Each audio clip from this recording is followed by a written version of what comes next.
Good morning everyone. আমার আজকের ব্লগে তোমাদের সবাইকে ওয়েলকাম করছি। আশা করছি তোমরা সবাই খুব ভালো আছো।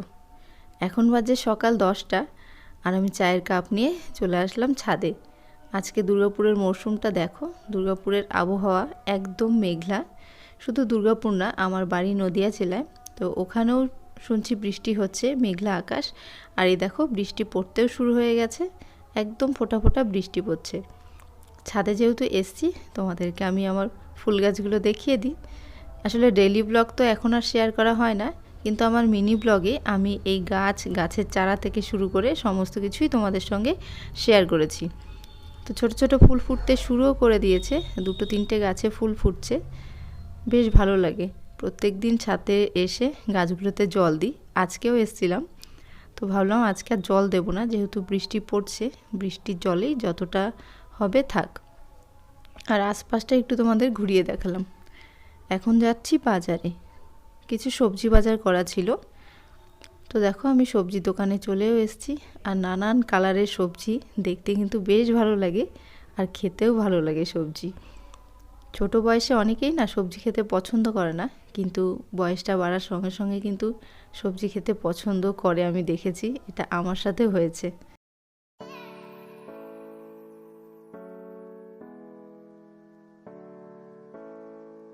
দেখো সবজি নিয়ে বাড়িতেও চলে এসেছি, আর তারপরই আসলো পার্সেল। এই দুটো পার্সেলের মধ্যে আজকে একটা পার্সেল আসলো, আর একটা গতকাল এসেছিলো। তো চলো শেয়ার করছি, যেমন দুটোই একসঙ্গে তোমাদের সাথে শেয়ার করি। আজকে এই পার্সেলে আছে ফেস ওয়াশ। এর আগে আমি অন্য কোম্পানির ফেস ওয়াশ ইউজ করতাম, কিন্তু বায়োটিকটা আমার বোন ব্যবহার করে, ওর মুখে শুনেছি খুবই ভালো, আর আমারও ইচ্ছে ছিল কেনার, তো কিনেই নিলাম। দেখো আমি প্যাকেটটা খুলতেই পারছি না, একটু ছিঁড়ে টিড়েও গেছে। আর এর মধ্যে ছিল একটা ফেস ওয়াশ, কীভাবে প্যাকেটটা জড়িয়ে দিয়েছে।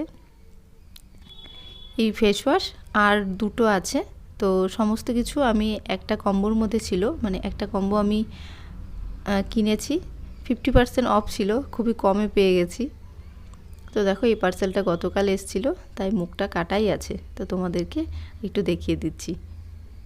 তিনটেই হচ্ছে বায়োটিক কোম্পানির, একটা কিউকাম্বার টোনার আছে, একটা ময়শ্চারাইজার আছে, আর একটা ফেস ওয়াশ। তো আজকে না আমি ফেস ওয়াশটা ইউজ করেছি। আমি এখন ভিডিওটা যেহেতু আমি বিকেলে ভয়েস দিচ্ছি, তো খুবই ভালো। এই যে তিনটেই তোমাদেরকে দেখাচ্ছি। দেখো 50% অফে পেয়েছি আমি। তিনটে প্রোডাক্টের দাম নিয়েছিল 345 টাকা। তো তারপর চলে এসেছি রান্নাঘরে। রান্না তো করতেই হবে, আর অনেক বেলা হয়ে গেছে সমস্ত কিছু করতে করতে। আর বাজারে গেছিলাম, যে তোমাদের সঙ্গে তো শেয়ার করলাম, এনেছিলাম বেতের শাক। এই শাকটাকে আমার বাপের বাড়িতে বলে বেতের শাক, যার জন্য আমিও বেতের শাক বলি, কিন্তু আমার শাশুড়ি মা আবার এই শাকটাকে বোথের শাক, মানে এইরকম করে বলে। তো আমি বেতের শাকই বলি, তোমরা কি নামে চেনো অবশ্যই জানিও। তো আজকে রান্না করব শাক, আর করব ডিমের ঝোল, ব্যাস, আর কোনো কিছু রান্না করব না। আর মাছ আনবো ভেবেছিলাম, বাজারে যে গেছি, কিন্তু বৃষ্টির জন্য আর মাছ কিনতে পারিনি। আজকে বেতের শাকটা আমি 5 ফোড়নে দিচ্ছি, কালো জিরে দিয়ে থাকি, কিন্তু কালো জিরাটা আজকে দিলাম না। 5 ফোড়ন, কাঁচা লঙ্কা আর একটু আলু বেগুন দিয়েই করছি। এই শাকে না যদি ডালের বড়ি দেওয়া যায় তাহলে কিন্তু টেস্ট খুব ভালো আসে, কিন্তু আমার ঘরে ডালের বড়ি নেই, যে কারণে আমি আর দিতে পারলাম না।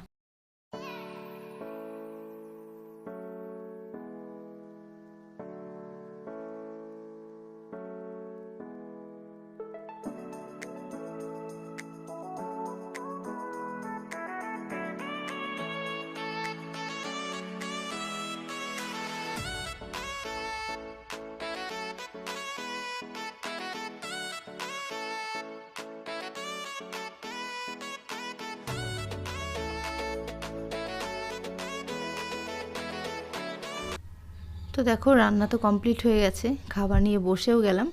আজকে করেছি ডিমের তরকারি আর শাক। আর ডিমের তরকারিটা আমি রান্না করলে খুব একটা ভালো টেস্ট আসে না, তার জন্য একটু বেশি তেল মশলা দিয়েই, মানে বেশি করে একটু তেলটা দিয়েই করেছিলাম। আর এখন খাওয়া দাওয়ার পর বসে আছি। তো চলো আজকের ব্লগটা এইটুকুই তোমাদের সঙ্গে শেয়ার করলাম। তোমাদের যদি ভালো লাগে তাহলে লাইক কমেন্ট শেয়ার করো আর চ্যানেলটা অবশ্যই সাবস্ক্রাইব করো। চলো আজকের মতো বাই, দেখা হবে আবার নতুন আরও একটি ব্লগে।